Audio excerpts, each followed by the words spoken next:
익스플레인으로 여러분들과 함께합니다. 반갑습니다. 아유, 반갑습니다. 안녕하세요. 이성욱 작가님, 네, 김민희 씨, 안녕하세요. 그리고 저는 황현입니다. 아이고 반갑습니다. 축하드립니다 우리 아유, 황인희 반갑습니다. 씨, 황인희 씨. 너무너무 네. 기쁜 일입니다. 우리 아이고. 황인희 씨가 네. 이제 아주 네. 예쁜 아이를 얻으셨습니다. 예. 제가 이틀 동안 잠을 못 잤어요. 그래서 아이고 네. 세상에. 그래서 좀 헛소리를 할 수 있으니까 좀, 예, 예. 제재 좀 부탁드립니다. 알겠습니다. 그렇게 하겠습니다. 아이고. 지난주에 저희가 그 페미니즘 이야기하면서 보수 정치가 이제 페미니즘과 손잡는 이야기를 잠깐 했었는데 좀 수정할 부분이 있다고요? 아, 수정은 아니고요. 제가 잠시 본론 시작하기 전에 네네. 지난 회차에서 보수 정치와 여성 운동 세력이 손잡는 게 뭐 특별한 일이 아니다 이 얘기를 하면서 이제 미국 사례 얘기하다가 네. 설명이 충분치 않은 채로 넘어가는 대목이 있어서 미국이 기독교에 기반한 보수적인 이제 분위기가 있는 국가잖아요. 네네. 그래서 성매매나 포르노 같은 영역에서 그 가족주의자들이 부정적으로 보는 견해가 상당히 그렇죠. 많습니다. 성매매나 포르노를 여성에 대한 폭력이라고 규정하는 여성운동가, 페미니스트들과 만나서 뭐 입법운동을 하기도 하고 반대운동을 벌이기로 해서 그런 접점이 있다. 네. 그 얘기를 충분히 하고 넘어갔어야 되는데 못해서 그냥 약간 네네. 보완하는 얘기로. 첨부. 예. 자, 오늘은 어떤 이야기를 좀 나눠볼까요? 지금은 예, 난리가 났어요. 난리가 난 여성 폭력 기본법 이게 네. 국회 본회의를 통과했습니다. 네, 그렇습니다. 네. 근데 이게 보니까 많은 남성들에게 알려지기로는 밤에 카톡을 여러 번 못 보낸다. 네네네. 그리고 뭐집 앞에서 기다리면 잡혀간다. 네. 이렇게 인식이 돼 있더라고요. 그러니까요. 이거 우리가 잘못 받아들이고 있는 건지 아니면 정확하게 어떤 워딩인지 좀 그러니까 궁금해요. 이제 여성에 대한 스토킹을 방지하는 건데 네네네.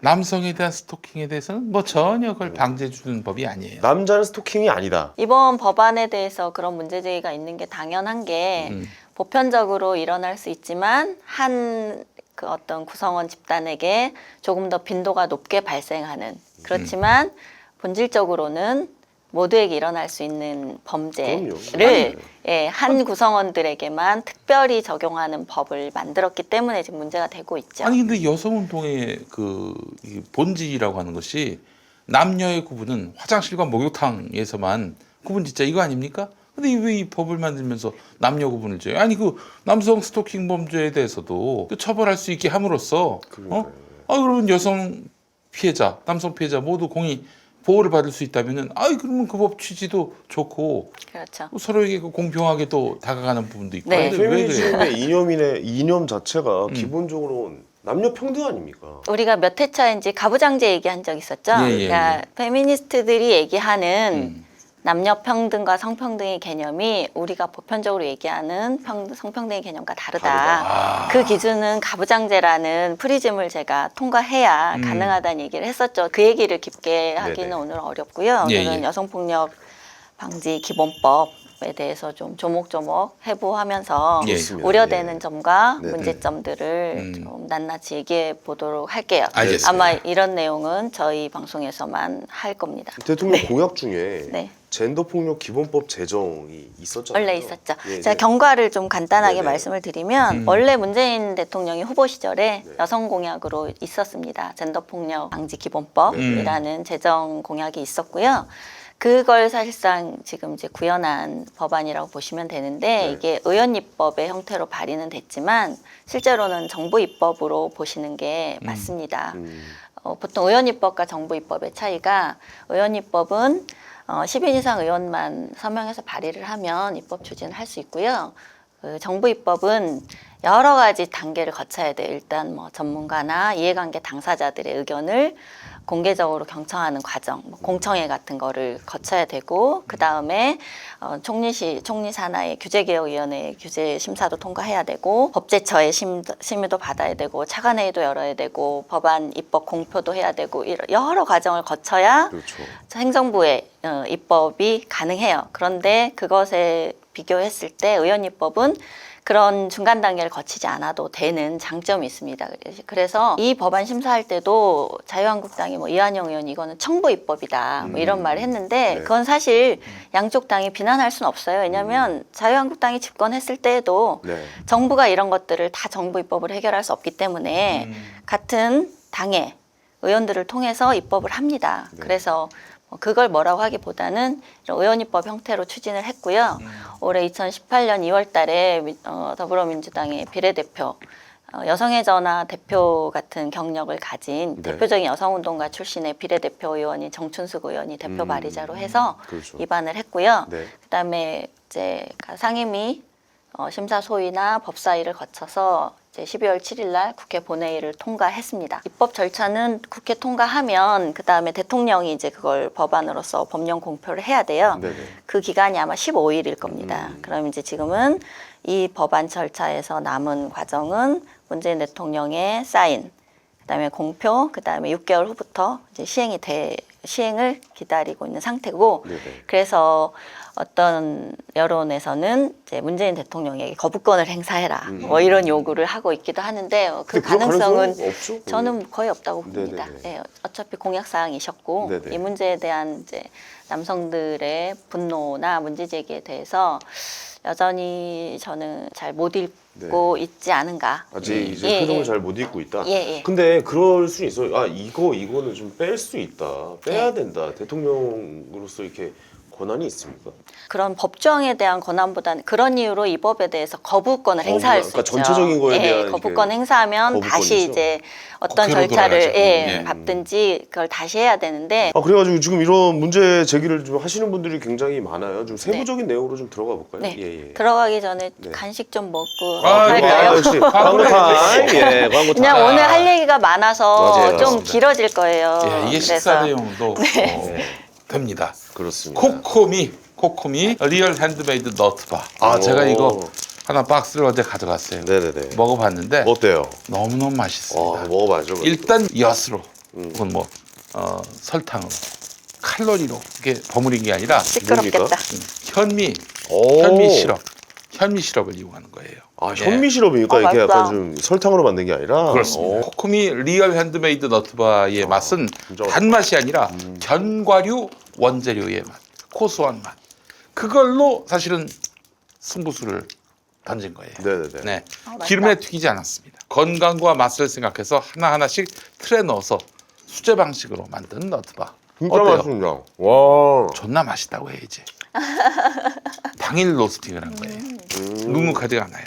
그래서 사실은 이게 엄청 바삭합니다. 요게 유통기한이 1년이긴 한데 당일 로스팅을 해서 포장에 넣었기 때문에 눅눅하지가 않다는 점, 이 점이 여러분들께 자신 있게 말씀드릴 수 있는 부분이고, 끼니 대용으로 뭐 잔탄 끼니 대용 말도 안 되는 얘기지만요.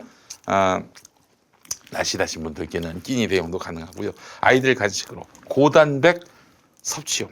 네, 그리고 그밖에 몸을 위해 먹지만 맛도 좋았으면 하는 분들께 강력하게 추천합니다. 네. 아, 아 그래요. 이거 운동하시는 분들도 많이 드세요. 그래요. 이게 밥 대신 진짜 한 끼 대용으로 음. 충분한 영양가가 있는 그런 제품인 것 그렇습니다. 같습니다. 영양가 예. 넘칩니다. 예. 약간 쩐내 나는 거 그런 것도 없습니다. 없습니다. 그냥 그 자리에서 만들어 먹은 느낌이랄까요. 아니 이거 맛있다. 이거 진짜 맛있네요. 네. 작가님 괜찮죠? 예. 네. 저도 한번 또 괜찮은 것 먹어보겠습니다. 같아요. 오늘 지금 5개째 먹는 거예요. 네. 너무 맛있어서 물리지가 않아. 야 이거 하루에 5개 먹으면 많이 드시네요. 예. 이거 달지가 않아요. 근데 적당히 단맛. 음. 네. 이게 너무 달면은 이게 먹다 질리거든요. 사실. 근데 그 견과류의 고소함이 진짜 계속 꾸준하게 남아 있네요. 설명할 필요가 없어. 김용민닷컴에서 네. 무조건 최저가예요. 아 그래요? 딴 데 가서 사봐야 음. 김용민닷컴 플러스 알파야. 후회됩니까? 후회합니다. 그렇군요. 김용민닷컴 오셔서 사시길 바라겠습니다. 예. 자, 이수동 작가님. 네, 마이크 바로 보셨어요? 갑시다. 네. 예. 예, 우선 이 법의 이름이 여성폭력 방지 기본법인데요. 기본법이라는 법 형태를 택한 것이 좀 특수한 특성이죠. 네. 기본법이라고 하면 보통은 일반 다른 여러 법의 기본이 되는 법이에요. 그래서 개별 법률에 영향을 끼치는 근거가 되고 네. 보통 정부가 혹은 국가가 어떤 해당 분야에 대해서 발전 방향 혹은 지향하는 가치, 그다음에 보호해야 될 권리 이런 것들에 대해서 포지티브하게 보통은 그 내용을 담는 것이 보통 기본법들의 역할입니다. 그래서 그 기본법에 의거해서 다른 법률들을 이제 개별법들을 제정할 때 그런 방향성과 원칙에 의거해서 정책들을 마련하고 법률을 제정하게 되는 근거가 되는 그런 위상을 가지고 있어요. 네네. 그래서 대부분의 기본법들은 포지티브합니다. 협동조합 기본법, 건강가정 기본법, 사회보장 기본법, 청소년 기본법, 교육 기본법 뭐 등등의 그리고 양성평등 기본법 등등 네. 기존의 기본법들이 여러 개가 있어요. 그런 법들은 대부분 다 해당 분야에 관련한 다른 개별법들에서 어떤 뭐 조항이든 무슨 정책을 설계할 때 이제 근간이 되는 것이고요. 기본법의 특성은 처벌 조항은 없습니다. 네. 그래서 아, 그래서 그렇군요. 보통은 예, 이름부터도 굉장히 포지티브하고 약간 광범위해요. 근데 이 법안의 특성은 제가 지금까지 본 기본법에는 없던 특성 이름부터 왜냐하면 여성폭력 방지 기본법이라고 해서 여성폭력이라는 협소한 개념 거기에다 폭력이라는 바로 형사적인 처벌과 연관되는 용어잖아요. 폭력이라는 이름을 씀으로써 여성폭력이라는 개념을 기본법이라는 지위에 둬야 되는 것만큼 큰 개념으로 격상을 시킨 거죠. 매우 특수하게. 아, 그리고 기본법이라는 게 사실 굉장히 예. 기본 그 말 그대로. 그렇죠. 예. 굉장히 베이직한 예. 법인데 여성폭력이라는 어찌 보면 협소한 개념 그리고 그렇죠. 특수한 개념을 기본법이라는 법의 제목에 담으로 해서 그리고 폭력 금지잖아요. 그래서 이거는 네거티브거든요. 네. 이런 유형의 법은 지금까지 기본법상으로는 제가 알기로는 존재한 적이 없어요. 그래요. 그래서 처음 있는 일입니다. 아니 일단 성평등에 관련 기본법은 있잖아요. 있어요. 양성평등 예. 기본법. 양성평등 예. 기본법 있죠. 예. 포지티브와 네거티브의 차이를 좀 설명하자면은 네. 포지티브는 뭐뭐는 된다, 뭐뭐는 된다, 뭐뭐는 된다. 그렇지만 나머지는 안 된다. 이거고 네거티브는 뭐뭐 빼놓고는 나머지는 다 된다. 이거죠. 반대되는 뜻이죠. 예. 예. 근데 기본적으로 기본법들은 가치 지향을 많이 담고 있고요. 예. 어떤 권리가 있고 어떤 권리를 보호해야 되고 보통 그리고 해당 사안에 대해서 국민들에게 어떤 정보를 제공할 것인가 이런 것들이 보통 기본이에요. 그런데 이제 이번 여성폭력 방지 기본법은 네거티브하고 협소하고 약간 기본법의 이상과는 기존의 디테일하죠. 기본법들의 예. 이상과는 좀 아. 맞지 않는 예, 예, 그래서 예. 여성폭력이라는 것을 굉장히 사회적으로 특수하게 취급해야 될 네네. 범주로 격상을 시켜놓은 거죠. 그런 특성이 있습니다. 그 사실 그것이 그렇기도 하지 않습니까? 그래서 제가 그 여성폭력이 물론 중요한 사안이에요. 그런데 이 법이 문제적인 특성을 가지고 있다고 제가 얘기하는 이유는 이 법에서 사실 제안하고 있는 내용들은 기존에 좀 전에 말씀드렸던 양성평등 기본법이 있습니다. 거기에 포함되지 않을 사항이 하나도 없습니다. 예. 그 다 법에 속해 있는 근거해서 얘기다. 예. 다 추진할 수 있는 법들이에요. 네. 그리고 지금 현재 이 여성폭력 방지 기본법에서도 언급하고 있는 성폭력 방지, 피해자 보호 등에 관한 법률, 가정폭력 방지, 또 성매매 방지, 그다음에 정보통신망법, 네. 성폭력 처벌법, 그다음에 형법 이런 것들로 다 포괄해서 처벌하고 보호 조치를 할 수 있습니다. 실제로 하고 있는 거죠. 이미. 실제로 국가보안법이 불필요한 게 뭐냐면 형법으로 다 그렇죠. 처벌할 수 형법으로 있어요. 처벌 가능하죠. 굳이 그 국가보안법을 두어가지고 생각했다는 이유로 옥질 이유가 없는 거예요. 그래서 양성평등 기본법이 원래 1994년에 제정이 됐어요. 그래서 20년 동안 그 처음에는 여성발전기본법이었어요. 아, 그 그래요? 이름이. 그때도? 그러다가 그때도? 그러다가 이제 달라진 시대상을 반영해서 이제 성평등 그리고 양성평등을 지향한다는 의미로 그 법안의 이름이 바뀌었습니다. 양성평등 기본법으로. 네. 그래서 바뀌면서 지금 오늘날도 기능을 하고 있는데요. 과연 제가 그 법조항들을 보면 양성평등 기본법으로 포괄할 수 없는 범위가 없습니다. 네네. 지금 이번에 입안한 이 법에서는 그래서 이번에 중요하게 말을 하고 있는 게 데이트 폭력 및 스토킹 등 신종 여성 폭력이라고 규정을 했습니다. 네네. 그런 여성 폭력으로 피해가 발생하는데 현행 법 체계가 이런 피해자에 대한 보호나 지원이 곤란해서 사각지대가 발생하고 있다라고 여가부에서는 설명을 했습니다. 네네. 그런데 저는 이 발의자의 지적은 사실과 다르죠. 왜냐하면 기존에 조금 전에 말씀드렸던 형법부터 이미 다 처벌 가능합니다. 네네. 그런데 신종폭력이라는 개념을 추가하고 싶었다면 저는 양성평등 기본법에 추가할 수 있었다고 봐요. 개정안을 통과시키면 된다. 예, 그래서 추가해서 그동안 우리가 폭력으로 인식하지 못했던 것이 사실상 폭력적일 수 있다라는 얘기를 할 수 있다고 보는데 그게 저는 또 법조항까지 가야 되는 문제인가에 대해서는 또 회의적입니다. 어쨌든 데이트 폭력 같은 경우에도 우리가 폭력이라는 거는 명확한 법적 개념이 있습니다. 동의에 의하지 않은 어떤 유형의 행사 이런 것이랑 법적 개념이 명확한 용어거든요. 그런데 이번 법안에서 여성폭력의 개념을 굉장히 모호하게 다뤄놨어요. 그래서 아니 이 데이트 폭력 얘기해서 말씀드린 건데 이 네. 데이트 폭력 안에 범주가 엄청나게 넓더라고요. 넓어요. 저는 뭐 그러니까 남자가 여자 핸드폰 이렇게 뭐 보고 이렇게 비밀번호 알려달라고 이런 것도 데이트 폭력에 속하고 옷 입는 거를 제재를 걸고 이런 것도 데이트 그렇죠. 폭력에 못 입는 건 또 뭐가 문제예요? 너왜 치마 입고 왔어? 뭐 이런 거 있잖아요. 그러니까 예를 드는 게 다 이런 남성이 자리에서 여성에 그런 걸 대해서 어떡해. 간섭하고 지적하는 네. 것에 예를 많이 드는데 그 데이트 폭력 남자도 엄청 당하는 거예요, 그러면. 예, 하여튼 지난해에도 말씀드렸지만 데이트 폭력은 가해자가 쌍방이 모두 다 가능성이 매우 높은 그러니까요. 폭력 중에 하나인데 저는 네네. 그런 것들을 데이트 폭력이라고 규정하는 것에 자체가 대해서 문제가 있는 자체에 거죠. 예. 대해서 아이고, 야. 좀 신중할 필요가 있다고 봐요. 그런데 그게 우리가 사회 운동을 할 때 운동 세력이 운동적인 용어로 계몽이나 캠페인 용어로 저는 쓸 수는 있다고 봅니다. 네. 왜냐하면 그게 사실 정서적으로 충격을 주고 상대방에게 해를 입힐 수 있는데 그걸 미처 깨닫지 못할 수가 있으니까 친밀한 관계에서 그래도 지나친 사생활 간섭이나 이런 거 안 된다라고 할 수 있죠. 그게 데이트 폭력이에요라고 말할 수는 있다. 그러나 이게 법으로 일단 제정이 되는 근데 순간에는 데이트 폭력 자체도 그 개념은 사실 어느 법조항에도 규정된 게 없습니다. 없고요. 지금 우리가 흔히 데이트 폭력이라 규정하는 것들은 여성단체가 만든 데이트 폭력안이 뭐 경찰에도 그대로 통용되고 그러고 있는 상황이에요. 그러니까 그 주제로 한 회를 다뤄도 될 만큼 사실 할 얘기는 많이 있는데 오늘 일단 이 법안 관련해서 얘기할 것은 그런 식으로 기존의 법들로 과연 포함할 수 없는 것인가? 그렇지 않다는 거죠. 그러면 이 법으로 해서 상대방에 대해서 너 왜 치마가 짧아 혹은 뭐 오빠는 왜 그렇게 옷을 못 입어? 뭐 추리닝 좀 입고 나오지 마. 이런 것을 폭력으로 규정해서 처벌할 건가? 그 발언을 당한 대상자, 그것이 여성일 경우 네네. 그 여성을 특별한 보호 조치가 필요한 피해자로 분류할 건가? 이런 문제가 있죠. 근데 그런 문제에 대해서 어떤 설명도 하지 않는 법입니다. 일단 그런 문제가 있고요. 근데 여성폭력 방지 기본법을 이제 뭐 우리가 구체적으로 얘기를 할 텐데 이런 내용도 다 담겨 있다는 얘기잖아요. 그러니까. 그런 내용의 법안을 마련할 근거가 되는 거죠. 이 법이. 근간을 만들어 예. 놓는 법이다. 예, 그렇죠. 그래서 제가 예. 이 법안에 대해서는 문턱을 쉽게 넘어서 발들이기 전략이라고 저는 표현을 할 거예요. 네. 왜냐하면 우리가 이런 일들을 사실 개별 법이나 어떤 사회 운동으로 제도화하기는 힘들어요.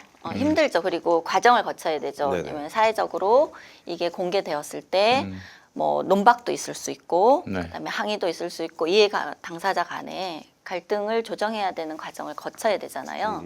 그런데 이게 법으로 기본법으로 제정이 되면 그런 법들의 그런 폭력에 대해서 강력히 처벌해라라고 요구하는 세력들이 쉽게 이 문턱을 넘어서 다른 사회적인 소모 과정이 없이 쉽게 발을 들일 수 있는 거죠. 그 법에 근거하고 그거에 의거해서 이런 정책을 해. 이걸 해라고 할 수가 있는 거예요. 정책까지 파생될 수가 있다. 그렇죠. 예, 기본법은 그래서 만드는 거예요. 그렇죠, 그렇죠. 그래서 예. 여성폭력 방지 기본법에 의거하여라는 네네. 조항에 이제 근거가 마련되는 거죠. 아니 일부의 그 주장하시는 분들 중에서 양성평등 기본법이라고 저희가 원래 있잖아요. 네. 근데 이것도 이름을 바꿔 왜 양성이냐라고 주장하는 분도 계시더라고요.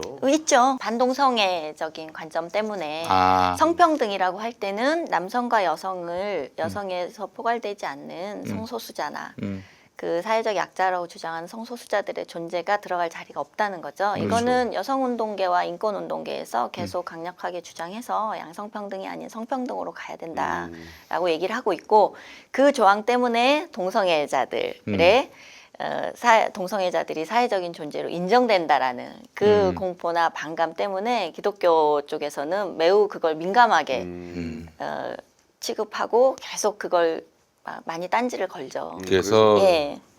양성평등으로 가자. 예, 예. 양성평등이라고 하면 남성 여성이니까 네. 그건 시비 걸 게 없는데 이번 법안에서도 그런 논쟁이 있었습니다. 아, 예, 그렇군요. 예, 예. 가장 중요하게 그 논쟁이 있었어요. 성별에 대한 문제 때문에 네네. 원래 이 법의 그 제일 초안 원안에는 성별에 기반한 폭력을 여성폭력이라고 규정을 했습니다. 예, 예, 예. 그래서 예, 성별에 기반한 폭력이라고 하면 거기에는 해당 피해자나 가해자가 남성이나 여성으로 네. 특정해지지 않는다. 그래서 성별에 기반한 여러 형태의 폭력들을 우리가 새로운 폭력의 개념으로 정의하고 그것에 파생되는 권리 침해와 그다음에 피해 보호를 좀 더 중점적으로 할 수 있다. 이런 취지가 있었는데 아니 그러면 좀 예. 궁금한 게 예를 들어 뭐 트랜스젠더 그러니까 남성이었다가 여성으로 이제 네. 성전환 수술 받은 네. 분들에 대해서는 뭐 아까 이게 또 여성 폭력 방지 기본법이잖아요. 그럼 여기에 그분들이 해당을 하는 겁니까? 안 하는 겁니까? 여기서 최종 통과된 법안의 내용은 네. 생물학적인 성별이 여성일 경우, 그러니까 아, 여성의 생물학적인 성별로 그 따지는군요. 규정이 들어간 게 아니고요. 네네. 성별에 기반한 여성에 대한 폭력 이렇게 문구가 수정이 됐어요. 성별에 최종 기반한? 여성이라는 피해자로 한정이 될 경우는 문제가 일어날 수 있다는 거죠. 문제할 수 있다. 예. 예. 네, 중요하게 그 개념 때문에 여성가족위원회, 이 상임위인 여성가족위원회와 법사위원회에서 계속 논쟁을 그렇군요. 벌였습니다. 음. 네, 원래 여가부의 원안은 성별에 기반한 폭력이었다가 최종 지금 법안의 자구 수정은 제가 확인할 수 없어요. 왜냐하면 본회의를 통과한 최종 법안은 국회가 공개하지 않습니다. 그게 저도 국회 시스템의 문제 중 하나라고 보는데요. 왜냐하면 법률이라는 것은 조항 하나, 글자 하나에 따라서 엄청난 차이가 있거든요. 그렇죠. 등을 어느 위치에 붙이느냐, 여성 등에 대한 폭력이냐, 여성 폭력 등에 대한 등에 대한 문구 위치, 그다음에 여성 폭력이냐, 여성에 의한 폭력이냐, 여성에 대한 폭력이냐 이런 식으로 자구 수정을 그 최종 법사위에서 명했고 전문위원이 하기로 했어요. 네. 그 다음에 본회의에 올라온 최종안을 제가 확인을 못합니다. 그건 누구든지 지금 확인할 수 없어요. 네네. 그래서 그걸 확인하기 전까지는 제가 정확한 그 법적 그 용어를 말씀드리기는 어려운데 어쨌든 법사위를 통과한 최종안, 그 본회의에 올려진 최종안에서는 성별에 기반한 여성에 대한 폭력 이렇게 수정된 걸로 압니다. 네네. 그래서 언론 기사도 그렇게 났고요. 그래서 결론은 그 성별의 여성 남성을 모두 포괄하려다가 법사위나 논의 과정에서 그것을 여성에 대한 폭력으로 한정된 채로 이제 통과된 네네. 상황이죠. 그래서 지금 남성들의 반발도 심한 거고요. 자유한국당이 손댔을 가능성은 없을까요? 아, 이 지금- 젠더 갈등은 사실 현 정부에게 악재거든요. 네. 예. 근데 자유한국당은 지금 최종 결과로 보면 어제 난 뉴스인가 KBS 기자가 팩트 체크해서 여성만을 위한 법안 누가 만들었냐, 누가 때문에 만들어졌냐 해서 제목을 자유한국당 의원들이 반대를 해서 결국은 이게 남성을 보호하지 않는 법으로 됐다라고 썼는데 자유한국당이 반대해서 그 자구를 수정한 건 맞아요. 그런데 그 팩트 체크 기사는 저는 사실과는 좀 달라요. 저도 본회의와 상임위, 소위원회 회의록을 다 봤습니다. 그런데 일관되게 논쟁이 되었던 거는 여성가족부가 법안의 제목에 여성폭력이라는 문구를 포기하지 못했기 때문에 끝까지 이렇게 통과가 됐어요. 아 그렇군요. 네, 자유한국당 의원들의 기본 입장은 이것이 양성평등이라거나 성폭력이라거나 그다음에 여성폭력이라거나 셋 중에 하나 우리 다 용인할 수 있어. 젠더 폭력도 용인할 수 있다고 했습니다. 그 제목으로 가면 법안의 내용과 법 제목이 일치하니까 그렇죠. 네. 동의하겠다 했어요. 네네. 그런데 여성가족부는 여성폭력이란 말이 들어가야 된다고 계속 여성이 주장을 들어가야 했습니다. 된다, 무조건. 예, 예. 그래서 이 법의 취지는 여성에 대한 폭력이 지금 심각하고 그 문제를 우리가 사회적으로 환기시켜서 특수하게 더 보호해야 될 필요가 있지 않습니까? 네. 그리고 여성들이 이거에 대한 요구가 굉장히 높은데 우리 정부가 응답해야 되지 않겠습니까? 라고 표창원 의원이 계속 주장하셨어요. 그냥 이대로 받아들여 달라. 이 제목 받아들여 달라. 네. 그래서 그 논쟁의 과정에는 사실상 자한당 의원들의 입장은 여성만을 보호해도 오케이. 대신 법안 개념 정의를 맞게 일치시켜. 이거였어요. 여성가족부에. 왜 그러면 여성을 보호하면서 성별에 기반한 폭력이라고 애매한 문구를 넣어서 이 개념을 혼란하게 만드느냐. 여성 보호한다고 하면 우리 동의해줄게. 라고 했어요. 그러니까 여가부나 표창원 의원 같은 경우에 그렇게 남성 여성의 문제로 가면 어차피 지금 현행 법들에서도 이미 다 그게 커버가 된다. 이 법만의 고유한 취지가 드러나지 않는다. 이 법은 여성 폭력에 대한 정부의 특별한 조치와 정부의 특별한 조치에 대한 의지를 보여주기 위한 법안 취지가 있으니까 난 여성 이거 넣는 예. 거구나. 아동을 넣어야 된다고 보는 사람이 양해해달라 이렇게 계속 요구를 하면서 결국은 그 자구 수정 성별에 기반한 폭력을 성별에 기반한 여성에 대한 폭력으로 피해자를 여성으로 한정하면서 그렇다면 자유한국당은 제목과 맞으니까 오케이 이렇게 해서 통과가 된 겁니다. 네. 그래서 이거를 팩트체크라고 하면서 마치 자유한국당이 남성을 결국은 버렸다 이런 프레임으로 기사를 쓰시던데 제가 볼 때는 여성가족부가 이 새로운 젠더폭력의 개념을 입안하려고 했어요. 사회적으로 젠더폭력은 사실상 꼭 여성만을 포괄하고 있지는 않다라는 아니 예, 여성운동이 그동안 주장해온 어쨌든 신종폭력의 개념을 법적으로 좀 만들고 싶은 의지가 있었어요, 분명히. 그런데 그게 국회 상임위랑 법사위를 통과하면서 자유한국당이 그 여성운동의 개념 자체가 익숙하지 않은 그리고 보편적으로 우리도 사실 지금 개념 잘 이해 안 되잖아요. 성별에 기반한 폭력이란 게 뭐지? 젠더 폭력이 뭐지? 이러니까 왜 알아들을 수 없는 용어를 쓰느냐라는 선에서 항의를 한 거고 그다음에 법조항 중에 이제 성평등이라고 나온 조항이 있어요. 그거를 이제 자유한국당에서 문제를 삼았죠. 성평등이라고 하면 이게 정확히 뭐냐 하면서 그거는 좀 반동성애주의적인 관점에서 문제 제기를 하신 거라고 저는 보고요. 그러니까 이제 그래서- 이 정부가 네. 당장 대통령부터 페미니스트가 되겠다라고 네. 이야기한 정부답게 뭔가 여성을 위한 그렇죠. 가시적인 그런 법안을 만들었다. 네. 이거를 이제 확실하게 보여주기 예, 위해 그러니까요. 천명하기 위해서 그렇죠. 여성폭력 방지 방지법. 기본법. 아니 기본- 그렇게 따지면 우리가 약자들을 위한 방지법 이런 약간 보호를 위한 법이라면 장애인 폭력 방지법, 아동 폭력 방지법 이런 거 다 만들어줘야 다 되는 만들 수 거냐. 있죠. 예. 다 만들어야 돼. 오히려 그게 선행돼야 되는 거 아닙니까? 오히려 근데- 그분들이 더 약자. 저희 좀 탈모자를 위한 기본법. 예, 아니 그분도 뭐 약자죠. 네, 예, 그 얘기가 그래요. 나왔으니까 제가 한 가지 얘기를 할게요. 우리가 흔히 법적 약자와 사회적 약자의 개념을 많이 혼동합니다. 네. 이 법안도 이 여성폭력으로 인해서 피해를 입는 압도적인 수의 여성에 대해서 이제 보호를 하자, 사회적 약자를 보호하는 차원에서 이렇게 주장을 합니다. 근데 법적 약자와 사회적 약자의 다른 점은 법적 약자는 법 자체가 불평등해서 그 법으로 인해서 차별적인 대우를 받는 존재들이 있을 때 그 존재를 법적 약자라고 부릅니다. 그래서 그 법적 약자를 구제하는 방법은 그 불평등한 법조항을 개정해야죠.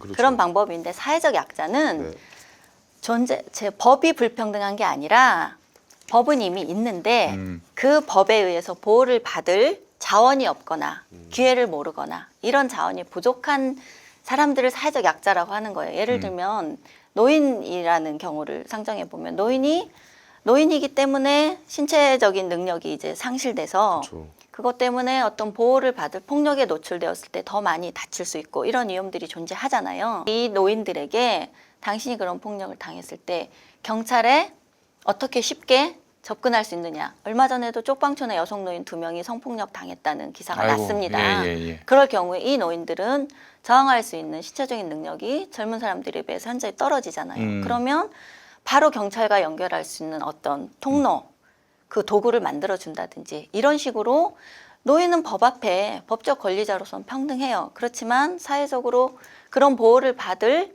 자원이 부족해. 네. 그럴 경우에 이 법과 제도가 그걸 보완하는 기능을 해서 사회적 약자를 보호하라는 게 사회적 약자란 개념이에요. 네네네. 근데 여성은 법적 약자가 아닙니다. 이 법안은 여성을 법적인 약자로 약자로까지 규정하는 거예요. 규정을 한다. 예, 그래서 예. 제가 이 법안이 가지는 가장 큰 문제 중에 하나가 우리 헌법이 보장하고 있는 동등하게 법률적 지위를 보장받을 권리를 이거는 위반하고 있는 법이라고 저는 봅니다. 네네. 그래서 그런 문제가 하나 있고요.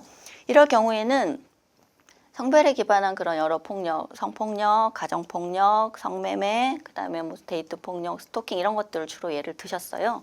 그런 폭력은 어떤 성별이건 공익 피해자가 될 수 있습니다. 네네. 그런 경우에는 법은 어떻게 기능해야 되냐면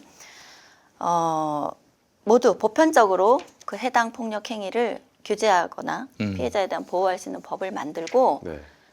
그 다음에 그 권리의 적용 단위를 개인으로 명확하게 받을 수 있게 해야 된다는 거죠. 그렇지 않고 이런 경우에는 실업이 모두에게 문제인데 여성 실업만 해결하겠어. 이런 법인 거예요. 네네. 이 법은. 그래서 이 법의 문제 하나가 권리의 단위를 개인으로 두지 않고 특정한 성별, 특정한 정체성을 가진 성별 집단, 그 정체성은 그리고 고유해서 평생 갑니다. 사람이 그냥 태어나서 죽을 때까지 평생 가는 정체성이에요. 네. 그 특정한 정체성을 가진 집단에게만 이 법을 적용한다는 자체가 권리의 단위를 개인으로 상정하고 있는 법과 맞지 않고요. 그래서 매우 위험한 거죠. 왜냐하면 개인에게 벌어진 일은 어차피 이 법으로 해결돼야 됩니다. 네네.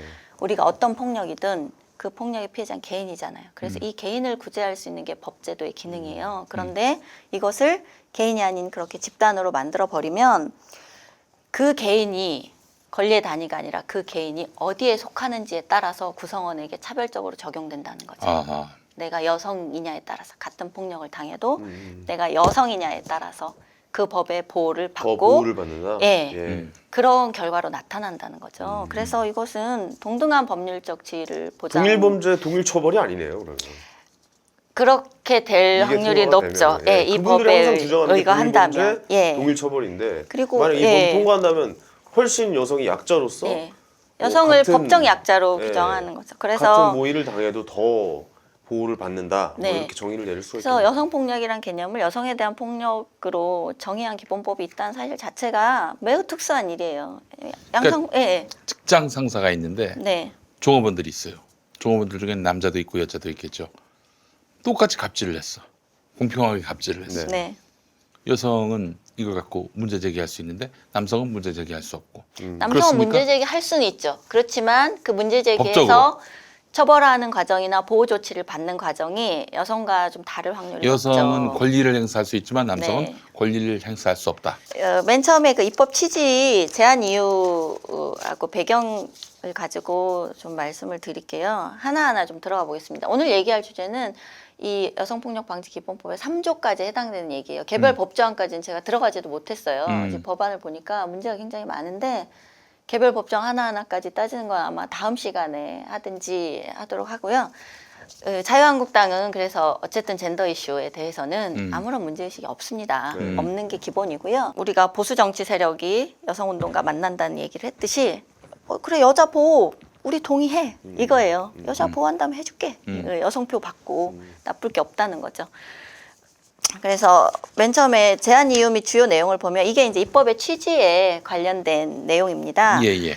제한 이유 및 주요 내용이 여성에 대한 차별과 혐오로 인한 여성폭력 살해 사건은 끊이지 않고 있음 이랬습니다. 그런데 여기서 중에 여성에 대한 차별과 혐오, 여성에 대한 차별과 혐오가 어떤 것이냐는 거죠. 우리가 여성 혐오에 대해서도 얘기한 적 있었잖아요. 여성 혐오는 되고 남성 혐오는 안 된다. 여성 혐오는 있고 남성 예, 혐오는 여혐오는 없는 되고 것이다. 남 혐오는 라고 없다. 주장하는 분들이 꽤 많더라고요. 예, 그런데 여성 혐오라는 개념이 우리는 아직까지 정립되지 않았어요. 네. 여성들이 여성 운동계가 페미니스트들이 주장한 여성 혐오 개념이 있죠. 네. 우리는 동의한 바 없습니다. 그러니까 동의라는 게 사회적인 논의 과정을 거친 적이 아직 없습니다. 네. 이제 우리는 여성 혐오라는 개념을 막 얘기하기 시작했고 그렇죠. 네. 수면 위로 올리는 예, 거죠. 그래서 예. 차별금지법에서 그 혐오라는 개념을 어떻게 취급할 거냐, 이것을 법적인 처벌 조항으로 갈 거냐, 이런 논의를 이제 막 시작한 단계예요. 우리 사회 현 주소는. 네네. 그런데 여기에 선언적으로 여성에 대한 차별과 혐오로 인한 폭력과 살해 사건이 끊이지 않고 있다라고 해서 개념을 일단 혼용하고 있고요. 네. 그다음에 검찰청 자료에 의하면 성별이 확인된 강력 흉악범죄 피해자 중에 여성 비율이 89%라고 얘기합니다. 이건 맞습니다. 이거 근데 팩트입니다. 예. 팩트인데 이 통계는 착시가 있습니다. 그 강력 흉악범죄가 살인, 강간, 상해 뭐 등등이 있습니다. 그것뿐만이 아니라 다른 그런데 것도 여기에서 있잖아요. 여성 비율이 89%라는 것은 이 대검찰청의 범죄 분류에서 성범죄가 강력 흉악범죄로 카테고리가 아, 강력 흉악으로 들어가 나뉘는군요. 있습니다. 예. 그래서 그 성범죄에는 네. 강간도 있지만 강간, 성희롱, 강제추행이 예. 다 들어가 있어요. 그렇다. 강제추행의 예. 범위가 예전보다는 지금 인정 범위가 굉장히 넓어지는 추세예요. 사법부가 여성폭력에 더 민감하게 반응하면서 그래서 이 강력 흉악범죄라는 통계 여성 피해라는 89%가 예를 들면 이 카테고리 안에서는 내가 기습적으로 어떤 남성이 여성을 껴안았어. 네. 이것도 강제추행이에요. 그러니까 이 껴안은 것과 살인이 동등한 강력 흉악범죄 카테고리에 다 묶여 있는 거예요. 거기에서 여성의 성범죄가 되니까 성범죄 피해율은 거의 90% 이상이 여성이니까 이 강력 흉악범죄 피해 대상자가 여성이 89%라는 통계가 나오는 겁니다. 그러면 이 통계 자체가 여성이 강력 흉악범죄 일방적인 피해자로 노출되어 있다 이렇게 읽히잖아요. 그러니까 뭐 그렇지 물론, 않다는 거죠. 나쁜 왜냐하면 범죄긴 하지만 살인이나 폭행, 그다음에 뭐 살인 미수 이런 것들은 남성 피해자 비율이 높아요. 왜냐면 그런 강력범죄 피해자는 그렇죠. 예. 남성 피해자율이 높고 그리고 남성들 사이에서 빈번하게 발생합니다. 예. 그런데 여기에 성범죄가 들어가 있다는 것이 이 통계에 이제 이런 착시 효과를 주는 거죠. 어떻게 보면 통계의 오류라고 볼 수가 있겠네요. 오류는 아니고 네. 통계는 사실 어떻게 분류하냐에 따라서 우리가 해석의 여지가 매우 넓은데 카테고리를 진짜 어떻게 분류에 따라서 그렇죠. 예전에는 달라지겠네요. 성범죄가 예. 강력범죄 카테고리에 들어가지 않았어요. 않았다면서요? 예. 네. 그런데 이제 어느 시점부터 이걸 분류하면서 그러니까 아까 단적으로 말했듯이 살인범과 성추행범과 뒤에서 강제추행 뭐 이런 신체적인 접촉을 음. 했다는 이런 범죄가 똑같이 강력 흉악 범죄로 묶이는 예. 거죠. 그런 이제 통계에 대한 착시, 그다음에 여성에 대한 각종 범죄로 여성의 51%가 일상생활에서 불안감을 느끼고 있다. 이런 통계 근거를 제시합니다. 근데 여러분이 잘 모르시는데요. 제가 전에 무고죄 적용예에 관한 우리가 3회 때 다뤘었죠. 그때도 다뤘듯이 이 무고죄 예외 적용을 원래 입법으로 처리하려고 했었습니다. 네. 그때 입법 발의하면서 그 제안 취지로 그 제시했던 여성가족부의 통계가 그 통계를 제가 들어가 보니까 그 입법 내용과 관련 없는 통계였어요. 그러니까 이게 우리가 예의주시해서 보지 않으면 우리 국회 수준이 매우 높지 않다는 거를 전 늘상 확인합니다. 나는 이 통계에서 그 네. 자료 가져오시는 분들 계시단 말이에요. 항상 그 토론하거나 얘기 나눠보면 항상 있는데 근데 전부 다 보면 자기에게 유리한 어디 아니, 그렇죠. 설문조사, 네. 통계, 여론조사만 뽑아오더라고요. 예. 뭐 근데 OECD 저는 몇 위에 유리한 뭐, 거를 네? 뽑는 거는 이해할 네. 수 있는데 네. 그때 당시에 그 입안자가 제 근거로 제시했던 통계는 그 주제와 맞지 않는 통계였어요. 다른 주제의 통계를 거기 가져다 넣으면서 그야말로 아전인수. 네, 그렇게 아전인수. 했더라고요. 그래서 제가 그 얘기를 자세하게 그때 하진 못했는데 이런 식으로 이번 통계는 이 통계 문항을 어떻게 짰느냐에 따라서 이 통계는 다를 수 있죠. 네. 51%가 어떤 유형의 안전에 대해서 위협을 느끼느냐는 통계 문항에 따라서도 얼마든지 차이가 있을 수 있는. 그렇지만 여성이 최근 들어서 우리가 여성에 대한 폭력과 범죄를 모든 매체에서 강력하게 높은 빈도로 다루고 있잖아요. 그래서 저는 사회적인 공포가 여성들에게 확산될 가능성은 충분히 높다고 보고 이미 실제 이상의 폭력에 대한 공포를 느끼고 있다고 저는 네. 생각은 합니다. 네네. 그래서 이런 것과 그다음에 반면 그동안 국가는 여성에 대한 폭력에 대해 가급적 개입하지 않았고 가해자와 피해자에게 필요한 조치를 취하지 않아왔다. 이거는 뭉뚱그려 말하기죠. 국가가 무슨 어떻게 말이죠, 개입하지 이게? 않았습니까? 예. 개입해왔죠. 개입해왔고 기존의 법률에서 보완하지 못했다고 얘기해서 성폭력이나 이런 것들을 특별법으로 제정해서 아니, 여성계 하지 않았다면 어디 뭔 소리예요? 가급적 법으로 다 개입하지 제재를 않았다. 했잖아요. 이것이 예. 뭐 이런 거 그동안 있죠. 무관심해 왔다. 그러니까 이 말의 사례로 들 수 있는 것들은 이런 것들입니다. 뭐 개입하지 않았다는 의미가 여자라서 부부싸움을 더- 신고했는데 예. 경찰이 와서 그냥 둘이 잘 아, 화해하세요. 뭐 이런 네네. 거. 그러니까 아. 이런 관계에서 일어난 폭력을 심각하게 취급하지 않고 친밀한 관계에서는 특히 그렇게 취급해 왔다는 건데 그것이 예전에는 저는 그런 사항이 많았다고 봐요. 근데 요즘은 아닙니다. 최근에 이것이 그런 항의와 비난이 계속 제기되니까 이거는 그렇게 경찰들도 바뀌는 게 맞죠? 예, 예. 경찰들도 예. 엄격하게 맞아요. 그거를 예. 폭력 신고가 들어오면 이런 조치보다 이제 굉장히 요즘 민감하게 그런 거 절대 반응해요. 없습니다. 그런데 개입하지 않았고 필요한 조치를 취하지 않아왔다고 얘기하는 것은 이제 뭉뚱그려 말하는 거죠. 뭉뚱그려 말해서 사실관계에 대해서 정확하게 말하지 않는 작전이죠. 어쨌든 이렇습니다. 그래서 이 법안 취지에서 분명히 말하고 있는 게 여성과 남성을 포괄하느냐 마냐 이런 사실 논란이 무의미할 정도로 입법 취지를 명확하게 밝히고 있어요. 여성에 대한 폭력을 특수하게 취급해서 이거를 방지하고 강하게 처벌하고 보호 조치를 확실하게 마련하겠다. 아니 그럼 이게 예를 들어서 예. 혹시 그런 일이 벌어지면 남성이 만일 여성을 폭력하는 그런 범죄 물론 처벌을 받아야죠. 나쁜 놈이고 미친 놈이고 정말 쓰레기 같은 놈이죠. 그렇게 범죄를 저지르면 안 되는데. 개 같은 새끼라고. 개 같은 새끼죠, 진짜. 근데 일부의 그런 개 같은 새끼 때문에 전체가 욕 먹는 거잖아요. 예. 어쨌든 그런 새끼가 말했는데 그러면 그러니까 여자가 남자를 때렸을 때 처벌과 다르게 뭐 특정 범죄 가중처벌법 위반 뭐 이런 식으로 죄를 더 붙이게 되는 겁니까? 그러면?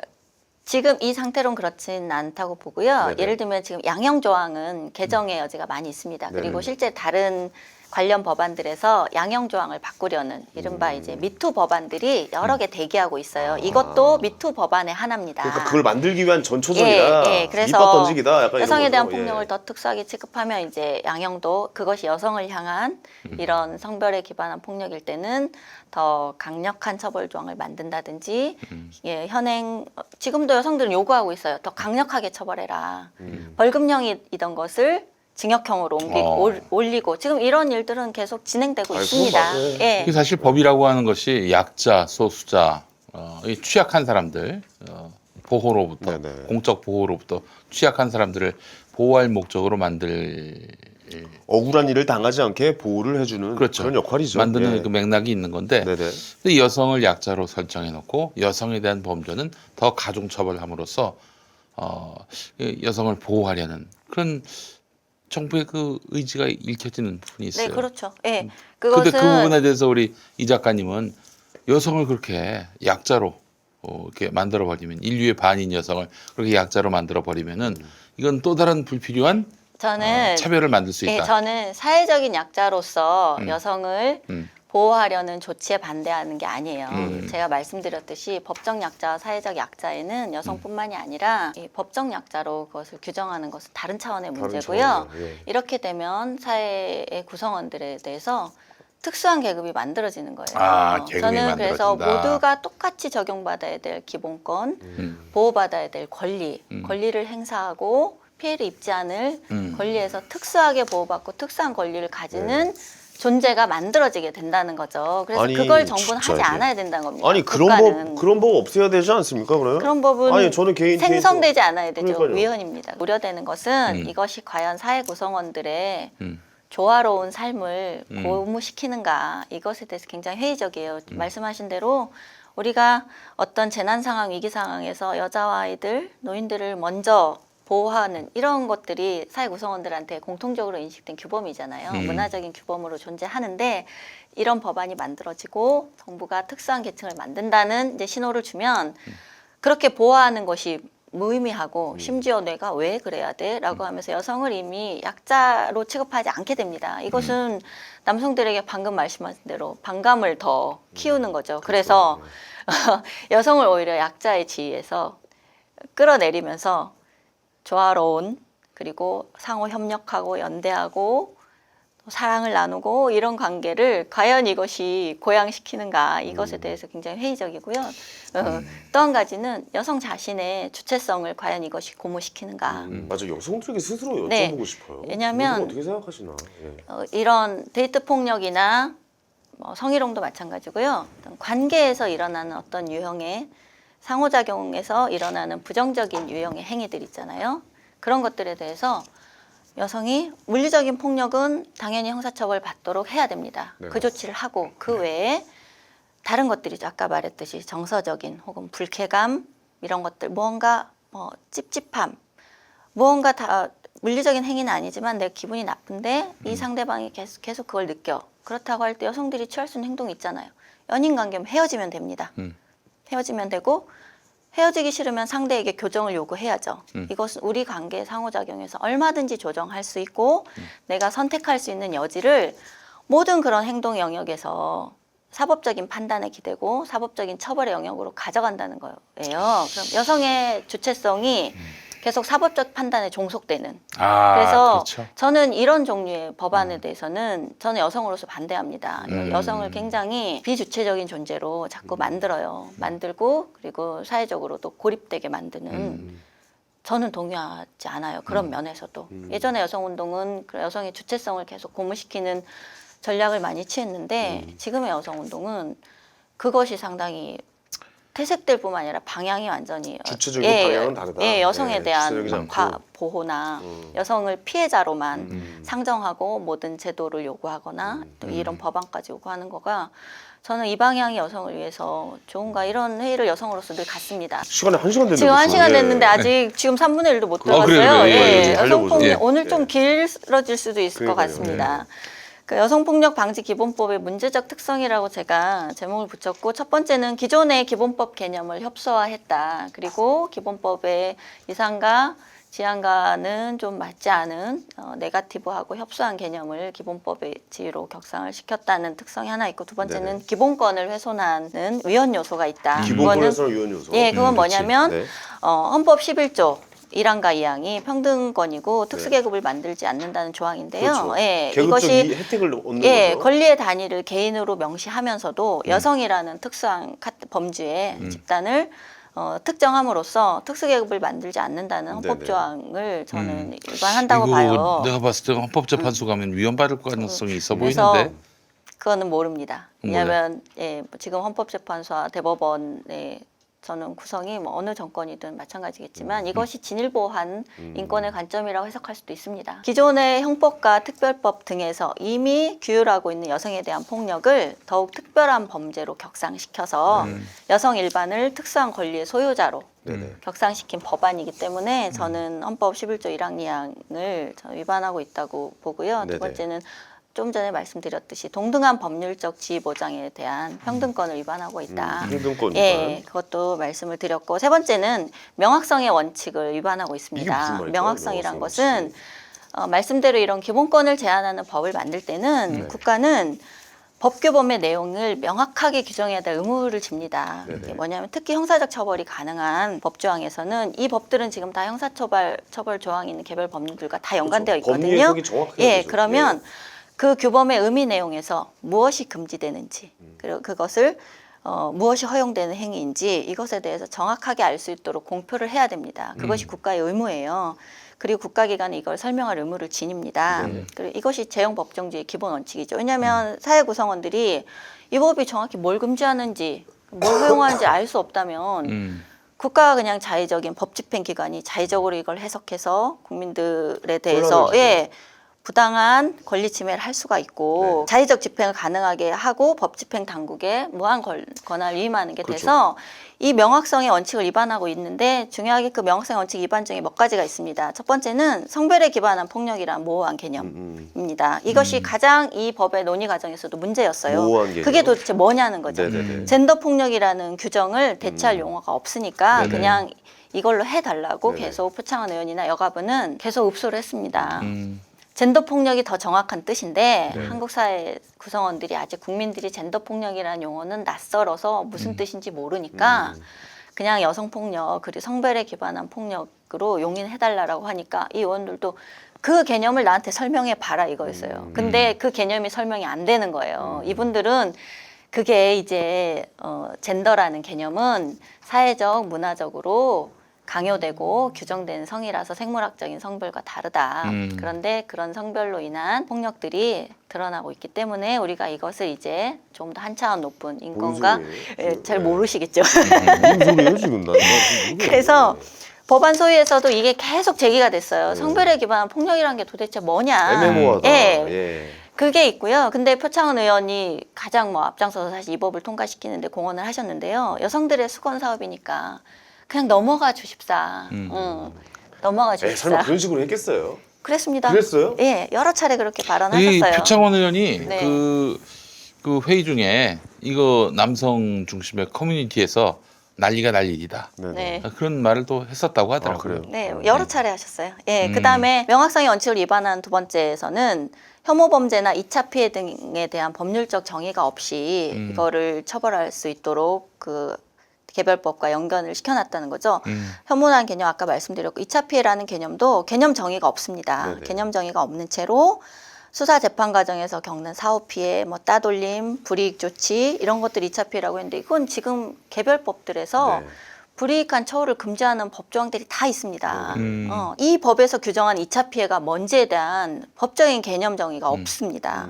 그래서 이건 명확성의 원칙에 위배돼요. 네네. 그러면 여기에서 중요하게는 저는 수사 재판 과정에서 겪는 사후 피해라고 모호하게 말씀하셨는데 네. 무고죄 지금 적용유예 주침이 지금 적용되고 있잖아요. 이미 남성 피해자들이 무고 수사를 요청할 때 그것을 이미 금지하고 있단 말이죠. 네. 그 대검찰청 지침으로. 그러니까 결과가 나올 때까지 예, 무고에 예, 대한 예. 수사는 저희가 하지 않는다. 그건 한 회차로 다뤘으니까 네네. 한번 보시고요. 네.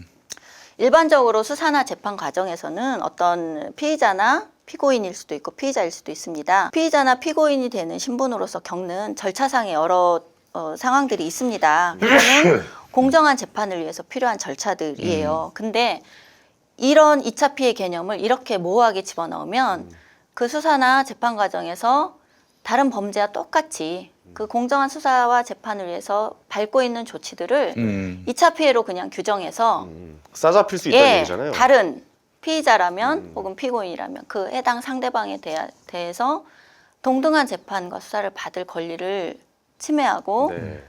한쪽 일방에 대해서만 이것을 보장하는 이것이 2차 피해라고 규정되면서 보장할 수 있는 되게 모호한 개념을 설명 없이 넣어놨습니다. 네. 이렇게 되면 이런 절차들을 이제 배제하면서도 우리가 무고죄에서도 얘기했듯이 배제하면서도 이것이 위헌적이라는 것을 인지할 수 없는 상태로 가게 돼요, 사회가. 네네. 수사기관이든 재판기관이든. 네네네. 그런 인식 자체가 흐려져서 우리가 기본권이나 헌법에 대해서 명확하게 일관되게 지켜져야 될 원칙에 대한 경각심을 흐리게 만듭니다. 기본권이나 헌법 위에 있는 건 없잖아요, 사실. 그렇죠, 없죠. 근데 그런데 이게 이렇게 잘못하면은 한쪽에 기본권을 완전히 침해해 버릴 수가 있다라고 예, 좀 지적을 해주시는 거예요. 그런 우려가 이미 농후하고 이런 2차 피해 개념을 이렇게 명시적으로 표현하지 않음으로써 뭉뚱그려져서 수사재판에 그걸 이 법에 근거해서 요구할 수 있는 거죠. 이것은 2차 피해에 해당하니까 여성에게 적용하지 마라고 하면 이 법에 근거하면 따라야 됩니다. 그래서 그러니까요. 아니, 매우 누가 많은 봐도- 위험 요소를 가지고 있어요. 제가 위험하다고 생각하는 것은 조금 전에도 강조했듯이 이런 절차들이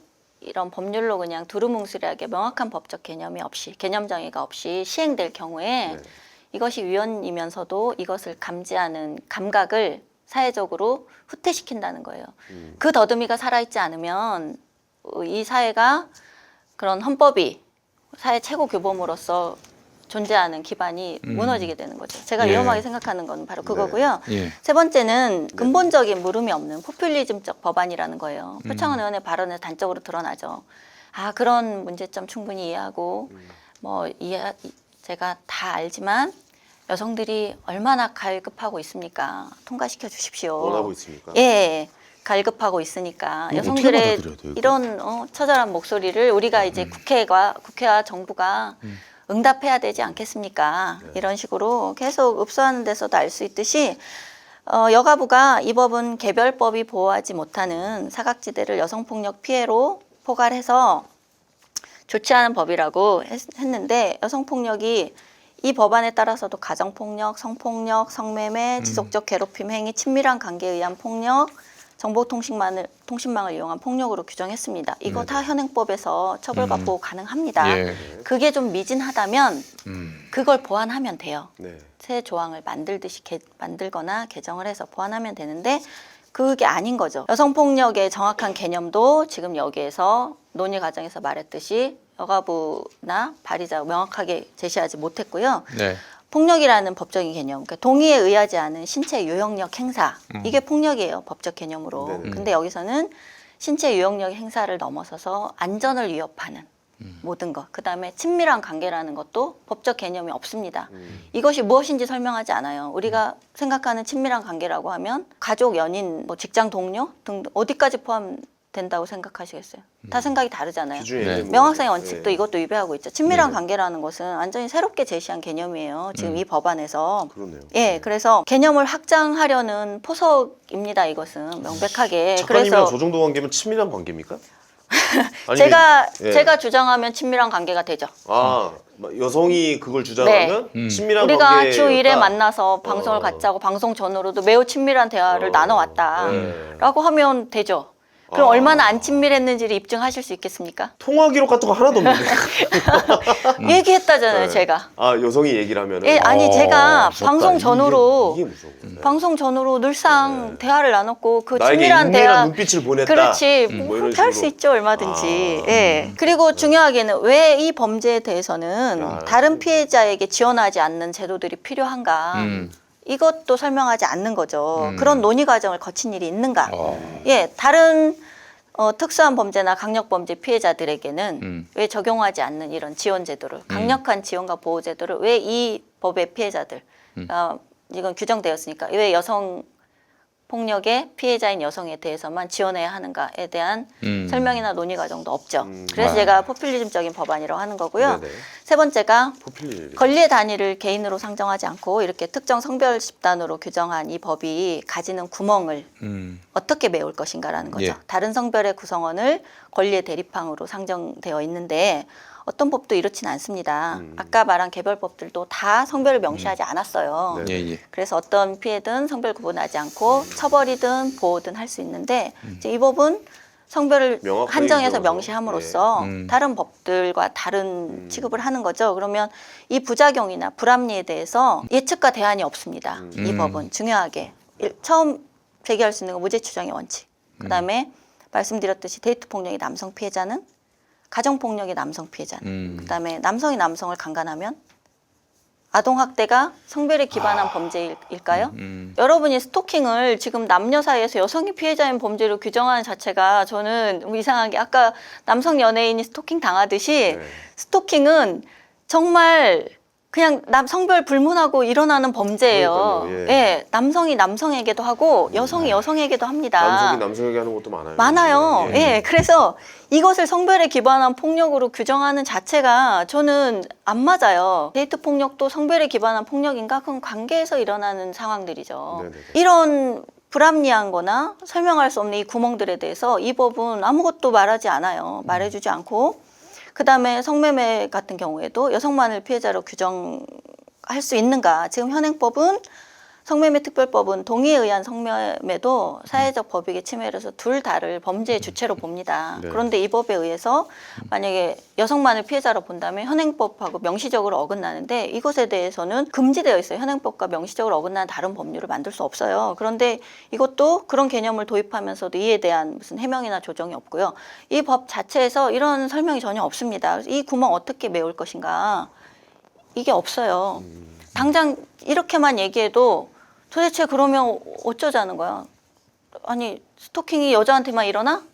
여자만 피해자야? 그러면 다른 남성 스토킹 피해자는 그냥 형사처벌 받는데 여성 피해자는 그와 달리 특수한 보호와 지원, 강력한 지원을 받고 더 강력하게 처벌하라는 거야? 여자는 그럴 수 안 있지. 되잖아. 이게 뭐 이런 특수계급인 거는. 거예요. 네. 그래서 제가 이 법은 정말 근본적인 문제가 있다는 겁니다. 네. 왜 기본법의 형태로 만들었는가? 아까 간단하게 설명을 했지만 여성운동 세력이 원하는 제도를 만들기 위해서는 발디디기 전략이라고 봅니다. 문턱을 쉽게 넘기 위한 개별 법안에서 무언가를 관철할 때는 그게 이해관계 당사자들 갈등하기 때문에 힘들어요. 그런데 기본법은 하위법과 제도를 추진하고 정책을 만드는 근거가 됩니다. 아니, 바로 이분들 안에 법률을 통하지 않고도. 이분들 안에 뭔가 네. 세력이 있나요? 뭔가 판을 짜네? 잘 짜요, 되게. 기본법으로 여성운동의 만들어진다. 성과죠, 이건. 네. 여성운동의 성과입니다. 설명하는 절차를 거치지 않으면서 이 법안이 이제 통과가 되었잖아요. 그러면 이거는 힘이 있고 정치 세력의 구조가 유리할 경우에 가능한 전략입니다. 그걸 이번에 10분 활용한 거고요. 만약에 노동 관련한 법안이라고 예를 들어 봅시다. 그러면 이 노동자에게 불리한 어떤 법이 발의가 되고 네. 그것이 논의가 진행된다. 그러면 노동계에서 당장 반발하잖아요. 그것을 인지하고 네.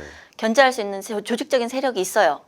그러면 뭐 소위 심의 과정이든 법사위 과정이든 집회도 할 수 있고 의원들에게 압력도 행사해서 법 조항이 통과되거나 개정하도록 압력을 행사할 수 있습니다. 이런 법안의 특성은 견제 세력이 없어요. 네네. 조직적인 견제나 비판 세력이 없기 때문에 이렇게 그냥 일사천리로 통과가 돼도 그것을 보통은 이게 정부 입법, 저는 뭐 본질적으로 정부 입법이라고 보는데 정부 입법인 경우에는 뭐 야당 측에서 그러한 비판 여론이나 문제의식을 가지고 이 법을 조목조목 따져볼 수 있는데 지금 이 법안에 대해서는 그럴 만한 견제 세력이 존재하지 않는다는 거. 존재하지 그래서 않는다. 이것이 예. 이렇게 통과될 수 있는 기반이 된 거죠. 자, 그럼. 네. 오늘 여기까지만 얘기하면 안 될까요? 그래요? 어떡하지? 다음 주에 네. 다음 주에 한 분 또 나오십니다. 2탄으로 할까요?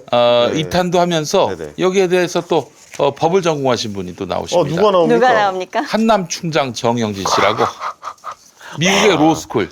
다음 정 주에는 총장님 나오십니까? 네, 정 드디어? 총장님 아, 나오십니다. 충장, 그래요. 충장. 충장입니다. 충장님 예. 나오십니다. 예. 그래서 그 얘기 마저 하시면서 네. 오늘 또 우리 정 충장의 인생 간증도 듣고 그래요. 나는 왜 이렇게 충이 됐는가. 제가 오늘 사실 설명하려 했던 거는 되게 개괄적으로 문제점들이었고 개별 법률 조항은 사실 들어가지 못했어요. 근데 개괄적으로 얘기할 것 중에 하나 남은 거는 어쨌든 이 여성운동 관련한 영역에서 지성이라는 지성인이 죽었다.